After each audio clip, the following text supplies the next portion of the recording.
Sanibona bafethu uvane lo engathi sibhekane nenkinga la. Inkinga la sibhekane nayo bafethu iFIFA ikuthiwa iFIFA izovula icala after uTebogo Mokoena wadlala against iLesotho kuMarch. Ngiyikhumbula ke leyo nkinga leyo iFIFA bingakaphawuli ngalolu daba lo. Namhlanje kuphuma indaba kuthiwa baphawulile kuthiwa bazolivula icala regarding lenkinga le.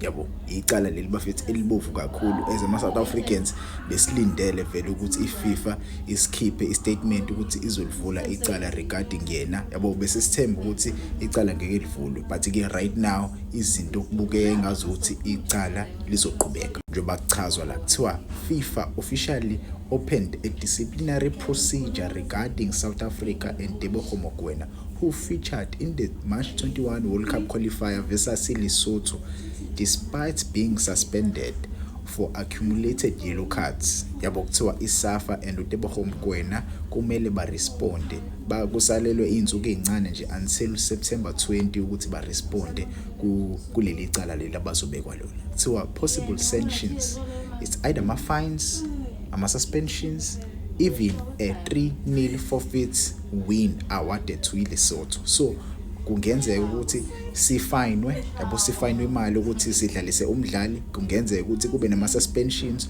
ukuthi umdlali asuspendwe noma kube a 3-0 forfeit win awarded to Lesotho. So le 3-0 forfeit win awarded to Lesotho kungaba inkinga enkulu for iBafana because mwasubheke igroup yethu right now, we are sitting at a perfect place to qualify for a World Cup.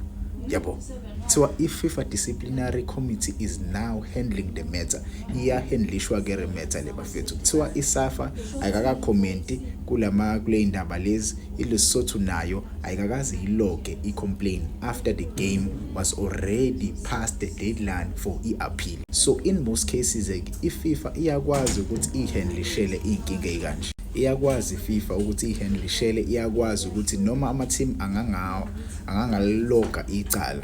Yabo iFIFA iyakwazi yona ukuthi ifike lapha ivule icala ukuthi i-team yenza into wrong and kumele ijeze. Uyakwazi ukuthi izinto ezikanjalo senziwe bafethu. So thina nje into kumele ngabe sayithandazela right now ukuthi singayitholi le 3-0 forfeit win because uma usubheke igroup yethu right now so number 1 sina 17 points, kuthi number 2 iBenin ibe na 14 points, masukuthi iNigeria ibe na 11 points, iRwanda ibe na 11, Lesotho ibe na 6, masukuthi Zimbabwe ibe na 4. So let's say we sadidactela ama points, sadidactela 3 points, sizodliwa ngo 3-0. Goal difference lapha izowehla, I think izoba 5 if I'm not mistaken, but ungangitshela ama comments mase ukuthi sibe na 14 points lapha. So lingana neBenin, I think iBenin izoba phezulu kwethu ngengazi. Yebo so lingana neBenin ngama point.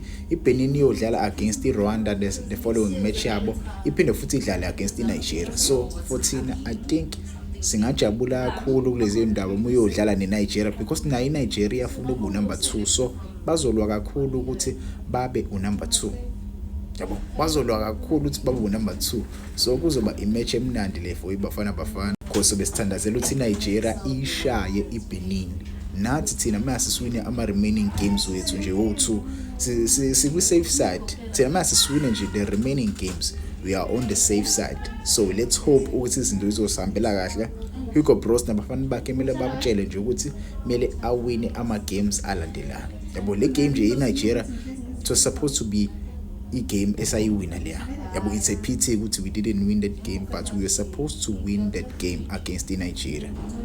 Yabo so it's a tricky situation bafethu, ngangitshela lapho ukuthi nithini ngale ndaba le. For me I think we were supposed to win that game. Yabona nje manje sesizohlala nje ovalweni ngenxa lento yeFIFA.